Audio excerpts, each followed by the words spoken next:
بسم الله الرحمن الرحيم. الحمد لله رب العالمين، وصلى الله وسلم وبارك على رسول الله محمد وآله وصحبه وسلم أجمعين. ربنا آتنا من لدنك رحمة وهيئ لنا من أمرنا رشدا. رب اشرح لي صدري ويسر لي أمري واحلل عقدة من لساني يفقه قولي. بنراني بريز خوشويست خوشکان و برانی ایماندار، سلام و رحمت و بەزەیی و میهرەبانی خوای پەروەردگار بڕژێ بەسەر هەموو لایەکتانە. خۆشحاڵم لە ڕۆژێکی نوێدا و لە بەرنامەیەکی نوێدا بە خزمەت ئێوەی بەڕێز و خۆشەویست دەگەم. داواکارم لە خوای پەروەردگار بە ناوە جوانەکانی خۆی و بە سیفەتە بەرزەکانی لێ پاڕینەوە کە عیبادەت و بەندایەتی و سەرجەم پەرستشەکان لە هەموو لایەکمان قبوڵ بکات و ئەم بەرنامە بکاتەمایی سوود و کەڵک بۆ هەموو لایەکمان بۆ ئێوەی بەڕێز و خۆشەویست. خۆشەویستانم دەتوانن پاشکەمێکی تر پەیوەندی بە بەرنامەکەەوە بکەن و پرسیارە شەرعیەکانتان ئاراستە بکەن. پشتیوان بەخوای گەورە لە خزمەت ئێوەی بەڕێز و خۆشەویستدا دەبین. ئەمشەو و تەوەرەی ئەمشەو پێم خۆشە قسە لەسەر ئەو شتانە بکەم کە ئەبێتە هۆی ڕۆژوو شکاندن، ئەو شتانەی کە ڕۆژوو ئەشکێنن بۆی هەموو لایەکمان بەرچاوڕۆن بین، تەواوی شارەزاییمان هەبێ بە ئەو یاسایانەی کە پەیوەندیان بە ڕۆژووەوە هەیە، بە تایبەت ئەو شتانەی کە ڕۆژوو ئەشکێنن. هەڵبەتە بەڕێزان، هەموو لایەکمان پێویستە لەسەرمان ئاگامان لە پاراستنی ڕۆژوەکەمان بێت. واتە کاتێک کە تۆ بە ڕۆژوو ئەبی ئەبێ هەوڵ بدەی لەو شتانە خۆت بپارێزی کە ئەبێتە هۆی شکاندنی ڕۆژوەکەت، ئەبێتە هۆی بەتاڵبوونەوەی ڕۆژوەکەت، ئەبێ لەو شتانە خۆت بە دوور بگری بۆی کە ڕۆژوویەکی تەندروست و ڕۆژوویەکی تەواوت هەبێ و ئەجر و پاداشتی تەواوی لەسەر وەربگریت. جا هەندێک شت هەیە لە ئەجر و پاداشتی ڕۆژوو کەمەکاتەوە، ڕۆژوەکە دا ئەمەزرێ بەڵام لە ئەجر و پاداشتەکەی کەمەکاتەوە. هەندێک شتیش هەیە بە تەواوی ڕۆژوەکە بەتاڵەکاتەوە و ئەو ڕۆژوەت لەسەر ناکەوێ، پێویستە جارێکی تر قەزای بکەیتەوە. و هەندێک شتیش هەیە لەگەڵ ئەوەی کە ڕۆژوەکەت بەتاڵە بێتەوە واجبە بیگریتەوە و لەگەڵیش هەبێ کەفارەتیش بدەیت کە ئینشاڵڵا هەوڵەدەین ڕوونیان بکەینەوە. یەکەم لەو شتانەی کە ڕۆژوو ئەشکێنێ معلومی هەموو لایەکە بریتێ لە خواردن و خواردنەوە. هەر کەسێک خواردن بخوات یان خواردنەوە بخوات، کەم بێ یا زۆر بێ، ئەوە ڕۆژوەکەی ئەشکێ بە مەرجی ئەو کەسە بە عەمدەن بیخوا، بە ئەنقەس بیخوا، بزانێت کە بە ڕۆژووە. بەڵام ئەگەر لە بیری چوو یا نەیزانی کە بە ڕۆژووە، ئەو کاتە با ڕۆژوەکەی تەواو بکە و قەزاکردنەوەی لەسەر نییە و گوناهبار نابێت، وەکو زۆر کەس ئەم پرسیارە ئەکەن بەڕێزان. یعنی ساڵانە لە مانگی ڕەمەزانە چەندین کەس ئەم پرسیارەکە، وەڵام مامۆستا هەندێ ئاوم خواردەوە دواتر کەوتە بیرم کە بە ڕۆژوو، یا تیکێ نانم خوارد، یا میفلانە میوەم خوارد، دواتر کەوتە بیرم کە من بە ڕۆژووم، ئایا ڕۆژەکەم شکاوە یان نا؟ بەخوا زۆر بێتاقەتم، زۆر دڵتەنگم. هیچ دڵتەنگی ناوێ، هیچ بێتاقەتی ناوێ. مادام لە بیرت چووە، مادام بە ئەنقەس نەبووە، نەتزانیوە کە تۆ بە ڕۆژووی، ئەوە ڕزقێکە خوای پەروەردگار بۆی ناردووی. بەعەکسەوە لە جیاتەوەی خەفەت بخۆی، ئەبێ دڵت خۆش بێ کە خوای پەروەردگار ڕزقێکی بۆ ناردووی بەبێ ئەوەی گوناهبار ببی، ڕزقەکەیشت خواردووە و ڕۆژەکەیشت لە شوێنی خۆیان دائەمەزرێ. لە فەرمودەیە هاتووە لە بوخاری و موسلیمە، پێغەمبەری خوا صلی الله عليه وسلم فەرمێ: من نسي وهو صائم فأكل أو شرب فليتم صومه فإنما أطعمه الله وسقاه. ئەفەرمێ هەر کەسێک لە بیری چوو کە بە ڕۆژووە بۆیە خواردنی خوارد یا خواردنەوەی خوارد، فەلیوتیممە صەومەه، با ڕۆژوەکەی تەواو بکات، با لەسەر ڕۆژوەکەی بەردەوام بێت، نەیشکێنێت. فإنما أطعمه الله وسقاه، چونکە خوای پەروەردگار خواردنی پێداوە، خوای گەورە تونێتی شکاندووە، خوا خواردنەوەی پێداوە. ئەمە ڕزقێک کە تایبەت خوای پەروەردگار بۆ عەبدە ناردوێتی، لەبەرەوە هیچ بێتاقەتی ناوێ، هیچ خەم و خەفەتی ناوێ. مادام لە بیرت نەبووە، نەتزانیوە کە بە ڕۆژووی، ئەوە لێت ناگیرێت. لە بیرچوونەوە عوذرە. لە قورئانە وەکو ئیبن القەیمە فەرمێ خوای پەروەردگار نافەرمێ فلا تكن من الناسين، لەو کەسانە مەبە کە شتت لە بیرەچێتەوە، چونکە سروشتی ئینسان وایە شتی لە بیرەچێتەوە. بەڵام خوا فەرمێ فلا تكن من الغافلين، لە غافڵان مەبە، یعنی بەدەستی خۆت تووشی بێئاگایی مەکە. ئەگینا ئەوەی کە ئینسان لە بیرێچێتەوە، ئەو لە بیرچوونەوەیە هیچ شتێکی لەسەر نییە و ڕۆژۆکە دائەمەزرێت. لێرە پرسیارێ دێتە ئاراوە ئەگەر کەسێک ئێوارە ڕۆژوو بشکێنێ وا بزانێ خۆر ئاوا بووە، دواتر بۆی دەرکەوێت خۆر ئاوا نەبووە، یان کەسێک وا بزانێ کە ئەوە هێشتا بەیانی نەبووە، بەیانی نەهاتووە، نان بخوا دوایی بۆی دەرکەوێت چەندێکە بەیانی هاتووە. بە پێچەوانەی بیرکردنەوەی ئەم ئایا حکمی ڕۆژی ئەو کەسانە چییە؟ یعنی بۆ نمونە ئێوارە کەسێک وا ئەزانێ بانگی داوە لەبەرەوەی دنیا تاریکە یا گوێی لە بانگ نییە یا لە شوێنێکە نازانێ، وا ئەزانێ بانگی داوە بۆ خۆی نانەخوا و ئاوە خوا و ڕۆژوو ئەشکێنێ، دوایی بۆی دەرەکەوێت سەیرەکە هێشتا کاتی ڕۆژوو شکاندن نەماوە. ئەمە بەلای جمهوری عولەماوە، بەلای زۆربەی زۆری زاناکانەوە و لە ناویانە هەر چوار مەزهەبەکەیش ئەو کەسە ڕۆژۆکەی شکاوە و پێویستە ئەو ڕۆژوە بگرێتەوە. لە بەرامبەردا هەندێک لە زانایان ئەفەرموون ئەم کەسە نەیزانیوە، ئەم کەسە عوزری هەبووە لەبەرەوە ڕۆژۆکەی ناشکێ. هەڵبەتە هەندێک لە زانایان ئەفەرموون ئەم ڕایە بە قووەترە، چونکە ئەم کەسە نەیزانیوە، گومانی وابووە کە کاتی ڕۆژوشکاندن هاتووە. جا زانایان زۆر قسە ئەکەن لەسەرەوەی کە ئایا ڕۆژۆکە بگێڕنەوەیان نە. هەندێک لە زانایان ئەفەرموون لە بابی احتیاطەوە ئەگەر احتیاط بکەن ڕۆژیە بگرنەوە لە جیاتی ئەو ڕۆژە کارێکی باشیان کردووە. خۆ هەشە لە زانایان وەکوتمان ئەفەرمێ مادام ئەو کەسە نەیزانیوە و گومانی وابووە کە کاتی بانگ هاتووە ڕۆژۆکەی شکاندووە، ئەوە ڕۆژۆکەی دائەمەزرێ و گوناهبار نابێت. کەواتە بەڕێزان ئەمە خاڵی یەکەم، هەر کەسێک خواردن و خواردنەوە بخواتەوە لە بیری بێ بە ئەنقەس بێ ئەوە ڕۆژۆکەی شکاوە و پێویست ئەو ڕۆژۆ بگرێتەوە. خاڵی دووهەم لەو شتانی کە ڕۆژوو ئەشکێنن کەسێک بە ئەنقەس خۆی بڕشێنێتەوە. طبعا هەمومان ئەزانین هەندێک جار هەندێک حاڵەت بەسەر ئینسانە دێت ئەو کەسە ئەڕشێتەوە، جا ئەگەر ئەو ڕشانەوەیە دەستی ئینسانی تیا نەبوو، خۆی واین لە خۆی نەئەکرد بڕشێتەوە، خۆی هۆکار نەبوو، بۆی حاڵەتێکەوە تووشی بووە، ئەو ڕشانەوە ڕۆژۆکەی ناشکێنێ. بەڵام ئەگەر بە ئەنقەست بێ خۆی بۆ نمونە دەستکا بە قورگی خۆیە یا بە عەمدەن بچێ بۆنی شتێ بکە کە بزانێ بەو شتە ئەڕشێتەوە، یا خواردنێ بخوا کە تەئکیدە ئەم خواردنە بخوا ئەڕشێتەوە دڵی تێکەچێ، ئەوە وەکەوایە بە ئەنقەس خۆی ڕشان بێتەوە، ئەو کەسە ڕۆژۆکەی بەتاڵە بێتەوە. کەواتە بە کورتی ئەگەر بە ئەنقەس بوو ئەوە ڕۆژۆکەی شکاوە، ئەگەر بە ئەنقەس نەبێ ئەوە ڕۆژۆکەی ناشکێ. ئەوش بە پێی فەرمایشتێکی پێغەمبەری خوا صلى الله عليه وآله وسلم كافرمي من ذرعه القيء فليس عليه قضاء ومن استقاء عمدا فليقضي. أفرمي هر كسي الرشاية زوري بو هنا رشانوا لدى صلاتي خويا نبو أو قضاء كرنوي لسرنية أو جرانوي لسرنية، بلام أو كسي خوي أرشينيتوا بعمدا بأنقص أو بيوست أو روجا بجيريتوا، واجبە ئەو ڕۆژوە شکاوە بەتاڵ بووەتەوە، ئەبێ ڕۆژێکی تر لە جیاتی ئەو ڕۆژە بگرێتەوە. سێهەم لەو شتانەی کە ڕۆژوو ئەشکێنن کە ئەمە زیاتر تایبەتە بە خوشکانی بەڕێز، سوڕی مانگانەیە و هەروەها خوێنی زەیستانی و مناڵبوونە.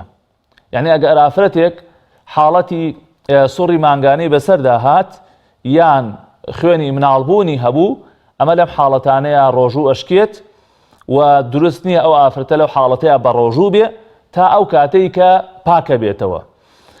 ئەگەر وازی لە ڕۆژۆکەی نەهێنا و بەردەوام بوو لەسەر ڕۆژۆکەی ئەوە بە ئیجماع ئەو کەسە ڕۆژۆکەی دانەمەزراوە، چونکە لە حاڵەتی سوڕی مانگانەدا و لە حاڵەتی مناڵبوونا کاتێک کە خوێنی مناڵبوونی هەیە دروست نییە، ڕێگە پێدراو نییە ئەو خوشکە بەڕێزە و ئافرەتانە بە ڕۆژوو ببن، بەڵکو لە کاتێکی تراکە پاک ئەبنەوە ئەتوانن ڕۆژۆکەیان بژێڕنەوە. پرسیارێ لێرەیە دروستە بێ، زۆر لە ئافرەتان پرسیارەکەن ئایا دروستە ئافرەت حەب بخوات بۆ ئەوەی کە تووشی سوڕی مانگانە نەبێت تا ڕۆژۆکەی نەقسی تیا نەکەوێ تا هەموو مانگەکە بگرێت؟ زۆر جا ئەم پرسیارەکرێ بەڕێزان. طبعاً وەکو دروستە ئافرەت حەب بخوات بۆ ئەوەی کە سوڕی مانگانەی تووشی سوڕی مانگانە نەبێت تا ڕۆژۆکەی بە تەواوەتی بگرێ، بە،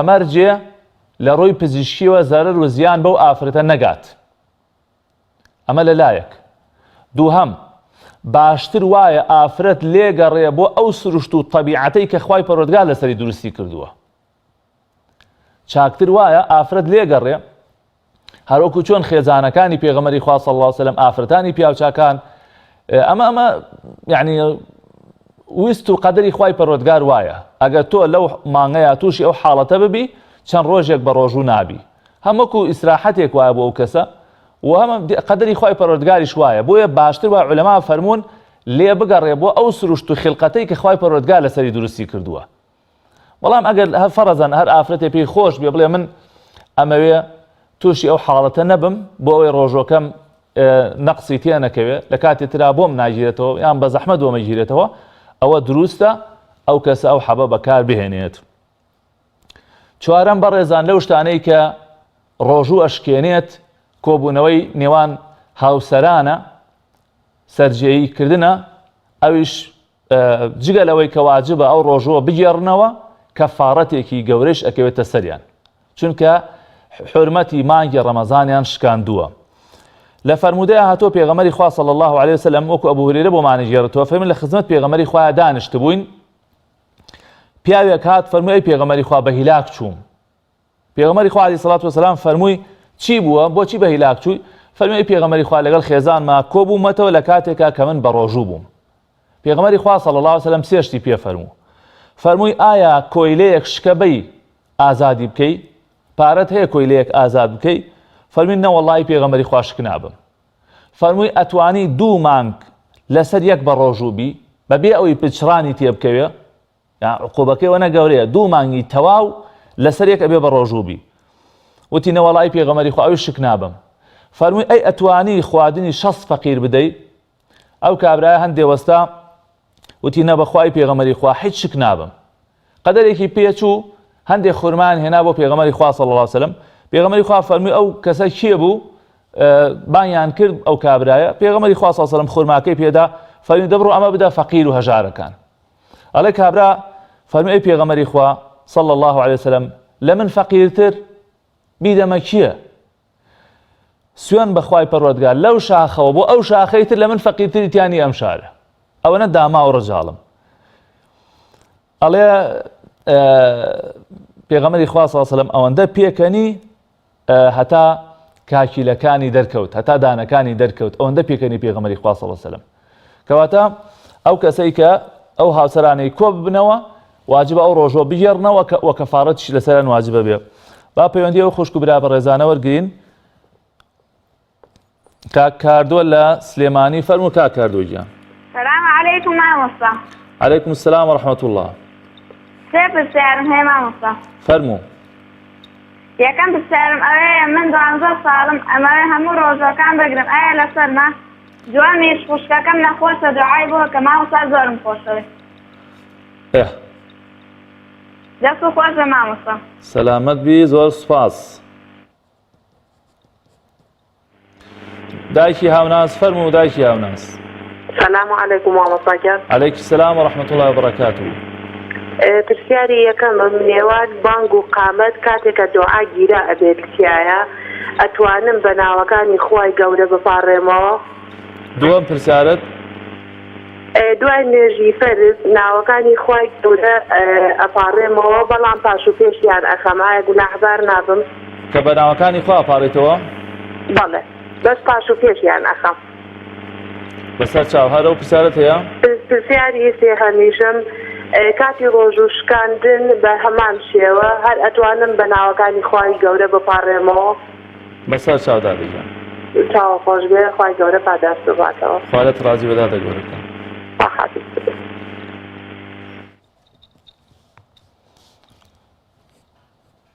دایکی دنیا فەرموو.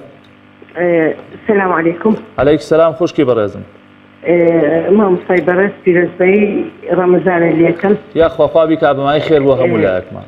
خوا جەزای بەخێرێ باشەوانێ زۆر ئەرکێکێشی زەحمەت نەبێ سۆزێک لەمە پێش پرسیارێکم لە جەنابە بوو وتی بەنسبەت ئافرەت توانێت لە بڵێن هینی مانگا نابێت ئەگەر زۆر بخایێنێت لەسەری نییە بە ڕۆژوو بێت چونکە خۆی نەخۆشە لە کات لە هەژ ڕۆژەکە زیاتر تێ ئەپەڕێ ئایا ئیتە ڕۆژە نەکرێت بێ زەحمەت بەسەر چاو ئینشاءڵڵا وەڵامتە دەمەوە.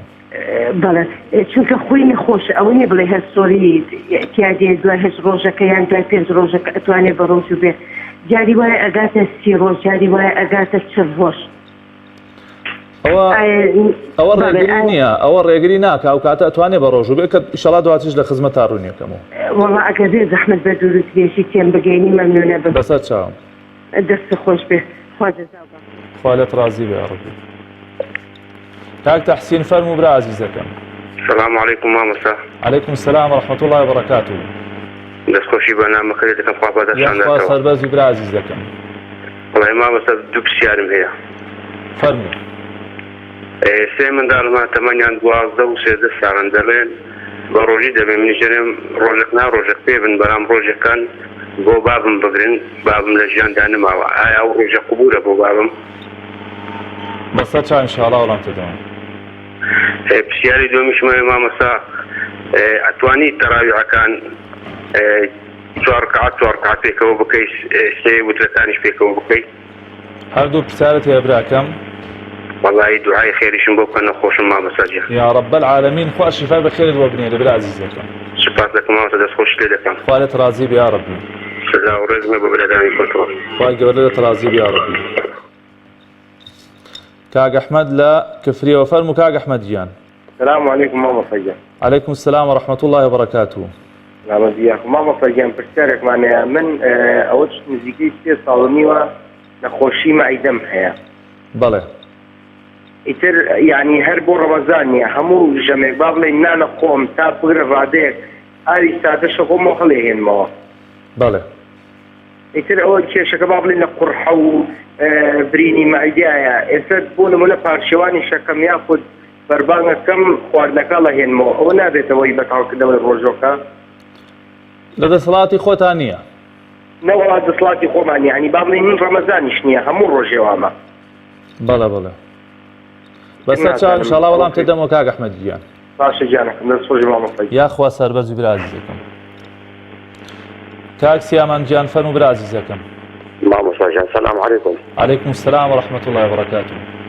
بسم مامۆستا وڵای پرسیارێکمی بە حکمی من وەستامە ئیش دەکەم لە مەتحەم و لەوانە بەتایبەتی سەرمانجە ڕەمەزانە لە عەنکاوەی دوێنێ ئیشم کرد لە مەتحەمەشی کاتێک کابرا لە کاتی ئیشکردنە گوتی کاکە فەرمووە ئەو ئەمیش وڵای پەرداغە ئاوەکەم خوارد دوای لە پاشان تانێ مڕۆ ئیشەکەم بۆ کرد گوتی کاکە ئەوانش حازرا مەڕۆ ئەمش گوتمە ڕاستی بن بۆ ڕۆژیم گوتی کاکە تازەتەوە فترێک دوای پتر پەرداغە ئاوەکە خوارد مامۆستا تا ئاوەکەم خوارد بەحال فکری ڕەمەزانم هەر نەکرد کە بە ڕۆژم بەڕاستی ئایا ڕۆژەکەم دەشێنیانە مامۆستا پرسیارێکم زامان نەبی کە من زۆرجار لە عەنکاوە ئیش دەکەم بە حکمی وەستامە ئەگەر نوێژەکەی نەکەم نوێژەکەم دەڕوانی بەتایبەتی نوێژی نوڕانیان نوێژە عەسری زۆرجار دەکەم لە ناو مارەکان ئایا ئەو نوێژە قوبوڵن یا قوبوڵی مامۆستا دەکەم و دەستخۆشی لێ دەکەم. ببوورە بەشی کۆتایی تێ نەگەیشتم؟ بەشی کۆتایی یعنی کە لە عەنکاوە ئیش دەکەم زۆرجار لە بۆ مارەن مامۆستا کە ئیشەکەم زاری وایە تاخیر دەبی ئەگەر بێت و نوێژەکەی نەکەم نوێژەکەم دەڕوە ئایا لە عەنکاو لە ماڵان کە نوێژ دەکەم نوێژەکە احتیاجە؟ بەسەر چاو ئینشاءڵڵا. باشە مامۆستا زۆر ساوت مازە. خوا لێت ڕازی بێ یا ڕەبی. خوشکە پەروین فەرموو. مامۆستا گیان. فەرموو دادەگیان. مامۆستا گیان گرنەمە؟ بەڵێ خوشکی بەڕێزم فەرموو لە خزمەتین. مامۆستا گیان من ناوێکم هەیە نەخۆشە. بەڵێ. من ناوێکم هەیە نەخۆشە. بەڵێ. مامۆستا گیان ناوێکم هەیە نەخۆشە و تووشی نەخێش بووە ئەوێ من گەشتە ناکەم و شتەشکێنێ و بێزار بۆ قسە تاوسمێنان تێدا و بەڵێ. ئەم جارەت خۆتم دە ڕۆژ ڕەمەزانم دە ڕۆژ قەرزارم ئەم ڕەمەزانە نەیگیرمەوە جاری ئەتوانم بیگرمەوە فیدێ هەیە؟ هی ساڵی پێشووە؟ بەڵێ. هی ساڵی پێشووە قەرزەکەت؟ بەڵێ بەڵێ. بۆ نەتگرتەوە نەتوانی مەجالت نەبوو یا هەر؟ وەڵی خۆمی گوتی لەم هەیە نەخۆشی سەر جگەرتم هەیە. بەسەر چاودادە پەروین ئینشاءڵڵا وەڵامتە دەمەوە. خوای گەورە لێت ڕازی بێ دادەگەڕێت. کاک هەژار فەرموو برا عەزیزەکەم لە شەقڵاوە. السلام عليكم مامۆستا. عليكم السلام ورحمة الله وبركاته. والله مامۆستا جان پرسیارێک مانە بوو. فەرموو برا گیان. مامۆستا من ئیشی معاملەی قیسی زەمات و شتیوانە دەکەم.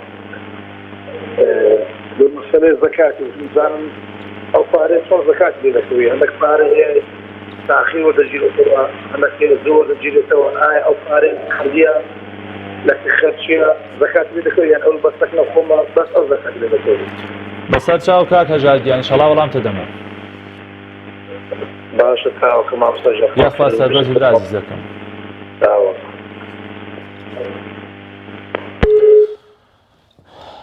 کەی ترمان لەگەڵا بوو؟ کاک محەممەد لە کەرکووک فەرموو کاک محەممەد گیان. الو فەرموو برا گیان. السلام عليكم. وعليكم السلام ورحمة الله. مامۆستا خێزانەکەم سوورەتەکان لە ناو نوێژە هەنێ کات لەبیرێتێ سوورەتەکان. بەڵێ. نازانم ئەو گوناحێگا ناگات. بەسەر چاو ئینشەڵا وەڵامتە دەمەوە. باشە سپاس بۆم.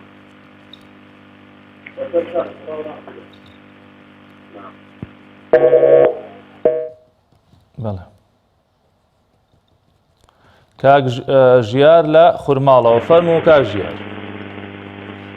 مامۆستا یاخوا سەلامەت وی کاکە ژیار. والله لە خورماڵ ئەشم بۆ کەس. بەڵێ.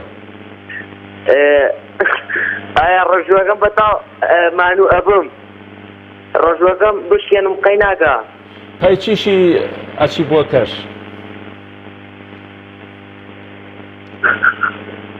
پەی چیشی؟ وەڵا بۆ لای وڵاغداری شت. بەلای چی؟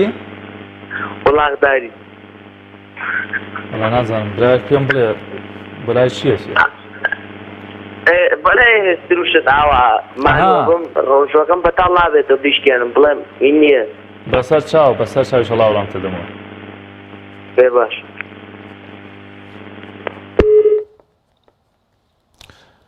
کە کۆتا پەیوەندیمان کاک محەممەد لە کەلارەوە فەرموو کاک محەممەد گیان. السلام عليكم مامۆستا. عليكم السلام ورحمة الله وبركاته. خی گەورە مانگی ڕەمەزان لە هەموو لای قبوڵ کاو لێوەش. آمین یا رب العالمین. مامۆستا وەڵام من یەک پرسیارم هەیە و دوو داواکاریش. لە خزمەتین کاک محەممەد گیان. مامۆستا گیان ئەدێ نوێژی تەراویح چوار ڕەکا بێن کۆکەی. بەسەر چاوە برایەتیش پرسیاری کرد ئینشەڵا وەڵامتە دەمەوە. دووەمیش مامۆستا من داواکاریم ئەوەیە لەسەر سەلامکردن لە خەڵک یعنی بەرنامەیە بکەم یان یعنی لە مزگەوتەکان بانگەوازی بۆ بکەم بەڕاستی سەلامکردن ناو خەڵکا زۆر کەم بۆتەوە. یعنی ڕامان لات و جامعە سەلامەکەی خەڵک بە شێوەیە ستا دەئێستێنێتەوە یان لە جەماعەتێکەکەی دە نەفەردانی یەکە جواب بەلاتەوە. بەڵێ. دووەمی لەسەر میتمانە و سیقە و قەرزاین ئەوانە یعنی وا لات و ناو کۆمەلگا خەرێکە میتمانە و سیقە زۆر کەما بێتەوە و تەنانەت قەرزانیش ناگەین ناو خەڵکا. بەسەر چاوی ئینشاءڵڵا لە خزمەتا قسەی لەسەر دەکەین. چاوەکەم سەلامەت بیاخوا. خوای گەورە سەربەرتان کات. زۆر سوپاس و دەستخۆشیمان بۆ ئەو خۆشک و برابەڕێزانەی کە پەیوەندیان بە بەرنامەکەەوە کرد و ئەوانەی کە نەیان کرد و ئەوەی کە گوێبیستی بەرنامەکەت بینەری بەرنامەکەن خوای پەروەردگار ئەجر و پاداشی هەموو لایەکتان باتەوە. یەک دوو خاڵم ماوە بە سەریعی لە خزمەتان ناڕوونی یەکەم و لەو شتانی کە ڕۆژوەشکێنن دواتر لە خزمەتانە جوابی پەیوەندیەکانی ئێوەی بەڕێز و خۆشەویست ئەدەمەوە. ئێمە باسی لە خاڵی چوارەما بووین بەڕێزان کە یەکێ لەو شتانەی ڕۆژوەشکێنێ کۆبوونەوەی نێوان پیا و ئافرەتە. ئەگەر کەسێ وای کرد ئەوە ڕۆژۆکەی بەتاڵە بێتەوە ئەبێ ڕۆژۆکەی بژێڕێتەوە و ئەبێ کەفارەتیش بدا. کەفارەتەکەیشی سێشتە. ئەگەر دەستی کەوت کۆی لێ هەبوو ئازادی کە ئەگەر نە 2 مانگ لەسەر یەکە بێ بە ڕۆژوو بێ ئەگەر نابێ خواردنی 6 فەقیر بدات. جا علەما ئەفەرمونون جمهوری علەما زۆربەی زانایان ئەفەرمونون ئەم کەفارەتە واجبە بە تەرتیب بێ. یعنی نابێ ئەم پیاوە 2 مانگ بە ڕۆژوو بێ هەتا کۆیلەکەی دەسەکەوێت. ئەگەر کۆیلەی دەست نەکەوت ئەمجا بێ 2 مانگ بە ڕۆژوو بێ. ئەگەر نەیتوانی 2 مانگ بە ڕۆژوو بێ ئەمجا ئەبێ 6 فەقیر بە ڕۆژوو بێ. ئەگینا ئەو تەرتیبە نابێت تێک بدات. ئەمجار پرسیارە دێتە ئاراوە ئایا تەنها پیاوەکە ئەبێ کەفارەت بدا یا ژنەکەیش ئەبێ کەفارەت بدات. جمهوری عولەما زۆری زانایان ئەفەرمون ئەگەر ئەو ئافرەتە بە ئیختیاری خۆی بەبێ زۆر لێکردن بەبێ ئەوەی کە مەسەلەن یعنی بەبێ نەزانین و بە حوسن و ڕزای خۆی ئەو کاری کردبێ ئەوش ئەبێ کەفارەت بدا. یعنی وەکو چۆن پیاوەکە کەفارەت لەسەری واجبە بێ ئافرەتەکەیش لەسەری واجبە بێ ئەمە ڕای زۆری زانایانە. بەڵام ئەگەر زۆری لێکرابوو یا نێزانی کە ئەوە کارێکی حرامە ئەو ئافرەتە کەفارەتی لەسەر نییە.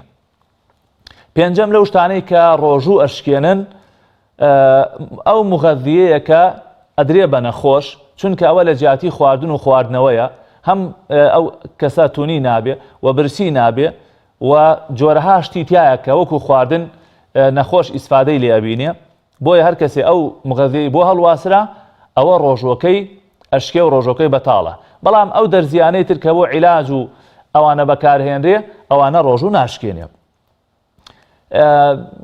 خەڵکانێکی تر یان چینێکی تر لەوانەی کە ڕۆژوویان ئەشکی ئەگەر بە ڕۆژوو بن ئەوانن کە گورچیلە ئەشۆردن ئەوانەی کە غەسلی گورچیلە ئەکەن طبعاً ئەوە وا پێویستەکە ئەو خوێنیان ئەچێتە دەرەوەی لاشەیان ئەو خوێنە پاڵفتە ئەکرێ و هەندێ مادەی بۆ ئیضافە ئەکرێ وەکو سوکەریات و ئەملاح و ئەو شتانە جارێکی تر ئەم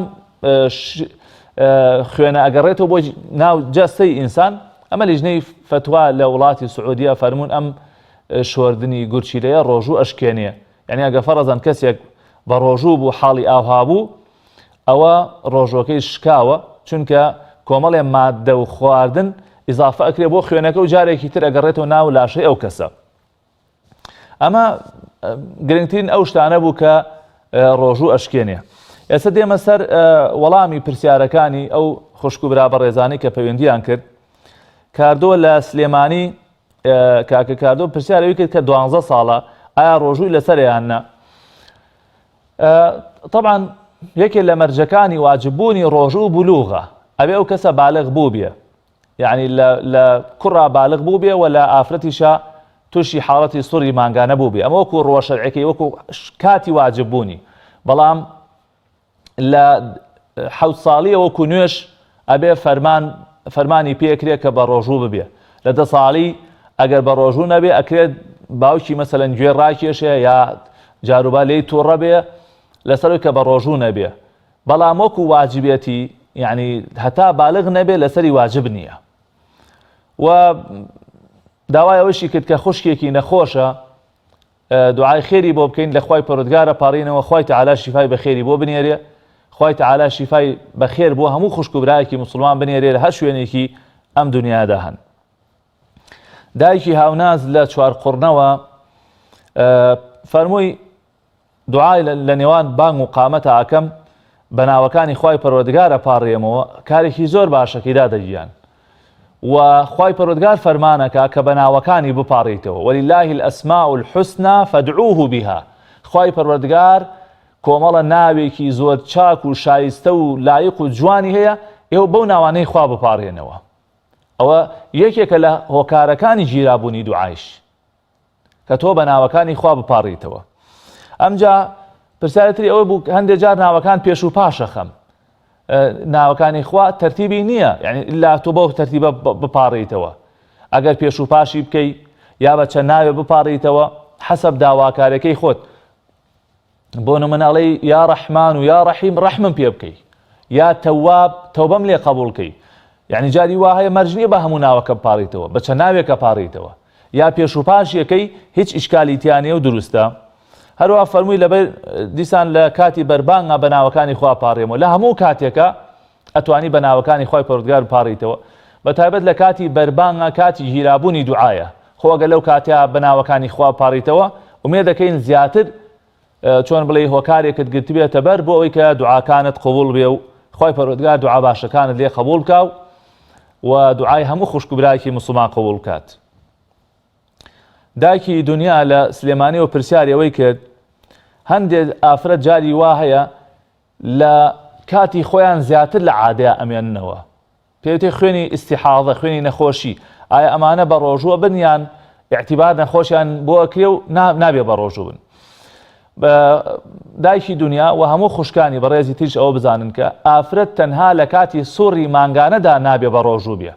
ئەگەر لە ڕۆژەکانی خۆی تێپەڕی، بۆ نمونە ئافرەتێک 5 ڕۆژ لە سوڕی مانگانە بێ، ئەگەر لەو حاڵەتەی خۆی تێپەڕی و ئەیزانی کە ئەمە خوێنی سوڕی مانگانە نییە، ئەو کاتە ئەو خوێنە پێوتی ئیستیحاضە، خوێنی نەخۆشی، ئەبێ بەردەوام بێ لەسەر ڕۆژووگرتنەکەی خۆی.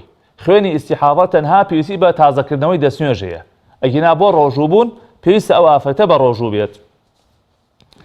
کاک تەحسین لە ڕانیەوە فەرمووی مناڵێکمە 12 13 وەکو وتمان ڕۆژوویان لەسەر نییە، بەڵام فەرمانیان پێکرێ کە بە ڕۆژوو بن. و پرسیاری ئەوەی کرد کە ئایا ئەگەر بە ڕۆژوو بوون ئەتوانن ڕۆژوەکەیان بۆ باپیریان بێت کە بکاتە باوشی کاک تەحسین. ئەگەر قەرزار بێ ئەتوانن. من ماتە وعليه صوم صام عنه وليه، هەر کەسێ بمرێ و ڕۆژوو قەرزار بێ ئەتوانی وەلیەکەی سەرپەرشتیارەکەی ئەتوانێ یان کە سوکارەکەی نزیکەکانی ئەتوانن بۆی بە ڕۆژوو بن. بەڵام ئەگەر قەرزار نییە با بۆ خۆیان بە ڕۆژوو بن و لە جیاتی ئەوە دوعای خێر بۆ باپیریان بکەن، سەدەقەی بۆ بکەن، حەج و عەمرەی بۆ بکەن. کاکە تەحسین جان پرسیارەتی ئەوە بێ ئایا تەراویح 4 ڕکعات ئەکرێ؟ نەخێر، نوێژی سنەت 2 ڕکعات ئەکرێت. بەتایبەت تەراویح پێغەمبەری خوا صلی الله علیه وسلم لە ڕەمەزان و لە غەیری ڕەمەزانە 8 ڕکعات شەو نوێژی کردووە. لە مانگی ڕەمەزانە ئێمە پێڵین تەراویح 8 ڕکعاتی کردووە، دوو دوایەوە 3 ڕکعاتیش نوێژی ویتری کردووە. بۆیە تەراویحەکان با هەر 2 ڕکعات ئەنجام بدرێت. کاک ئەحمەد لە کفریەوە پرسیارەوەی کرد کە ئەم نەخۆشی مەعیدەی هەیە، هەر لە کاتی تریشا دوای خواردن ئەڕشێتەوە، لە دەسەڵاتی خۆیان نییە، ئێسەش لە مانگی ڕەمەزانە هەر خواردن بخوا پاشێ بکە دایمە ئەڕشێتەوە. ئێمە سەرەتا داوای شیفات بۆ بکەین لە خوای پەروەردگار، لە خوای پەروەردگارە پاڵینەوە بە گەورەی خۆی شیفای بەخێرت بۆ بنێرێ. کاک ئەحمەد گیان مادام لە دەسەڵاتی خۆتانیە و خەتای تۆیتیانە، گوناحی تۆیتیانە، هەر سروشتی مەعیدەی تۆ وایە یا بەهۆی نەخۆشیەکە وایە، ئینشاءڵڵا ئەو ڕشانەوە نابێتە مایەی شکاندنی ڕۆژوەکەت و ڕۆژوەکەت لە شوێنی خۆیایەتی. و سەبرگرتن لەسەر ئەو حاڵەتەیش ئومێد دەکەم لە لای خوای پەروەردگار ئەجر و پاداشتی چاکت بۆ بنووسرێت و هەوڵی چارەسەریش بدە، هەوڵی چارەسەر بدە.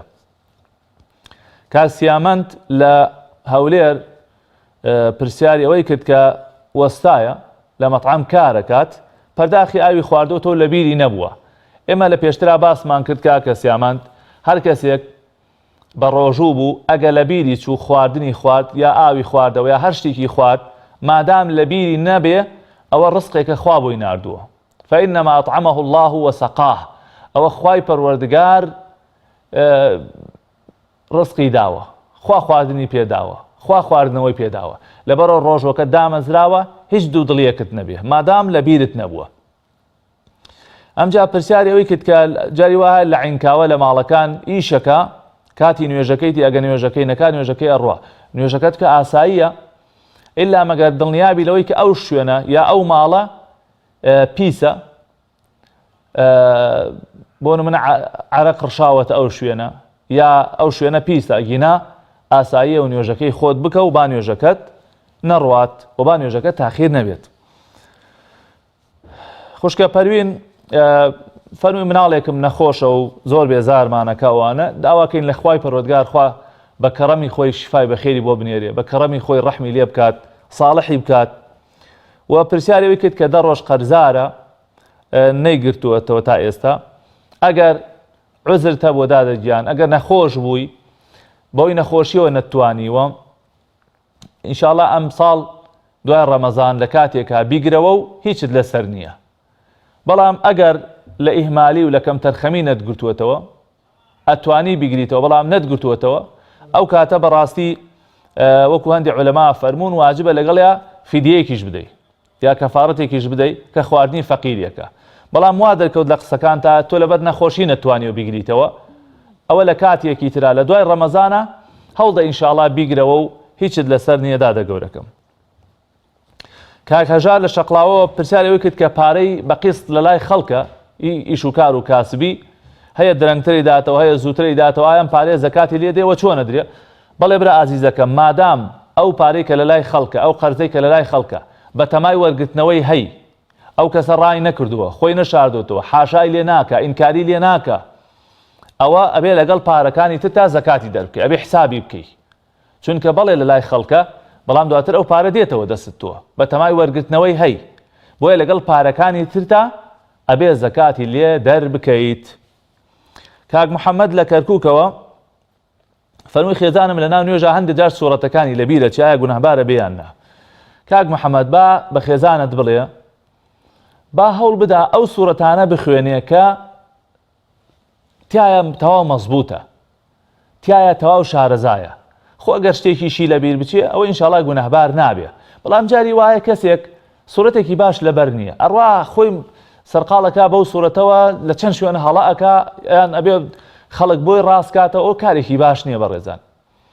کۆمەڵە سوورەتی کورتمان هەیە ئەوانەی شارەزانی ئەتوانێت سوورەتە کورتەکان بخوێنێ یا ئەتوانێت قورئانێک لە بەردەمی دانا لە نوێژە سونەتەکانە ئەتوانێت قورئانێک لە بەردەمی دانا و لە قورئانەکە بخوێنێ بەڵام تا بکرێ نەڕاتە ئەو سوورەتانەی کە تایە هەڵە زۆرەکە ئەو کاتە گوناهبارە بێت. و کاک ژیاریش لە خورماڵ پرسیارەوەی کرد کاچێ بۆ کەژ ئایا ڕۆژۆکەی بشکێنێ کاکە ژیار نابێ ڕۆژۆکەت بشکێنی ئەو کەسانەی کە ئیش و کارەکان زۆر قورسە ئەگەر هەرچی بژێوی ژیانیان هەیە لەسەر ئەو ئیش و کارە بێ و ئەگەر ئەو ئیش و کارە نەکەن بژێوی ژیانیان بۆ دابین ناکرێ ئەوە لە سەرەتا نابێ بڵێن بە ڕۆژ و نابین ئەبێ پارشێ و بکاو بچێتە سەر ئیشەکەی دواتر ئەگەر زۆر زۆر تینی بۆ هات و ناڕەحەت بوو ئەو کاتە توانێت ڕۆژەکەی بشکێنێ لە کاتێکی ترا بیگرێتەوە. ئەمە تەنها بۆ ئەو کەسانەیە کە ئیش و کارەکان زۆر گرانە زۆر ناڕەحەتە و ئەو ئیشەیشیان ئەگەر نەکەن پەکیانەکەوێ بەڵام ئەگەر ئەتوانی ئەم مانگە واز لەو ئیشە بێنی بای ئەوە نەتەیە کە ژیانتی پێبوو گوزەرێ بەڕای من ئەوە باشە کە ئەم مانگە ئیسراحەت بە خۆت بدەیت و ئیسراحەت بە هێسترەکەیشت بدەیت لە ماڵا پشوویەکی بۆ بدەیت خوای پەروەردگار و قیامەت و دینەکەیشت ئەوەنەی ئەوێ کە ئینسان هەوڵێکی بۆ بدات بۆی ئەم چەند ڕۆژە ئینشاڵڵا لە ماڵا بە ئەگەر ئیدارە ئەکەن.